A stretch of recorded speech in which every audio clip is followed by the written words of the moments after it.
স্বামীকে কি ট্যুরে যেতে দেওয়া উচিত বন্ধুদের সাথে, তাও একা একা? এই পৃথিবীর অষ্টম আশ্চর্যজনক প্রশ্নের মধ্যে এটা একটা।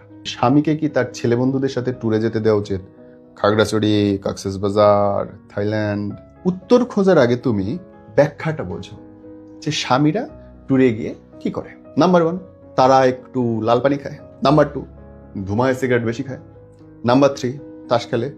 নাম্বার 4, যদি সুযোগ থাকে পাতায়ার রাজপথে রাজসিক লীলা দেখে দুচোখ ভরিয়া। যদি সুযোগ থাকে কিছুটা টাকা উড়ায়, জুয়া খেলে, কিংবা আরামসে টাল হয়া বিচের মাঝে পড়ে কার জীবনে কে কে বান্ধবী আসছিল, গার্লফ্রেন্ড আসছিল, কোথায় কোথায় কি হয়েছিল সেই স্মৃতিচারণ করে। এইটা ছেলে পার্টি। পুরা দুনিয়ার 99% ছেলেদের সাথে বাড়াইলে এই করবে। সন্দেহ যেটাতে লাগে যে তাইলে কি 4-5টা ছেলে যাচ্ছে গিয়ে থাইল্যান্ডে টাকা টাক, না। অধিকাংশ ক্ষেত্রে 99%ই বলবো, একজনের কথা আমি জানি না, অধিকাংশ ক্ষেত্রে ছেলেরা তার ছেলে বন্ধুদের সঙ্গে যখন বাইরে যায় শুধু নিজেরা প্রাণ খুলে চিৎকার করতে পছন্দ করে।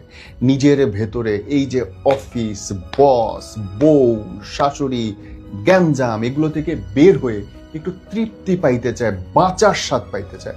একটা পুরুষ পৃথিবীর সবচেয়ে বড় বন্দিশালায় বাস করে। বিবাহিত পুরুষ পৃথিবীর সবচেয়ে বড় বন্দিশালা, গুয়ান্তানামা বের চাইতে বড় কঠিন জায়গায় থাকে। কেন?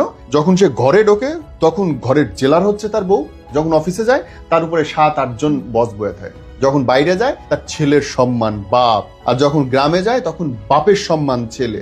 পুরুষ কোথাও স্বাধীন না রে ভাই, প্রতিটা জায়গায় তার দায়িত্ববোধ আটকা পড়ে থাকে। কিন্তু বন্ধুদের সাথে কোনো নিয়ম নীতি থাকে না।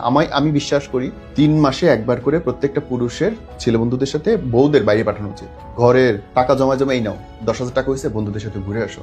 ফিরে আসার পরে আপনারা যে সে কি ভালোটা বাসবে, ফিরে আসার পরে যে সে কি আদরটা আপনারে করবে ভাই, কারণ তখন তার দিল ফ্রেশ, কোনো কুলসুতা নাই। এবং ওই মনের ওই যে ভালোবাসা, ওই যে চুম্বন, ওই যে আলিঙ্গন আপনি বলতে পারবেন না। জামাইটা একবার পাঠান, যদি কোনো ঝামেলা করে আমার ইনবক্স করেন, বাকিটা আমি দেখব।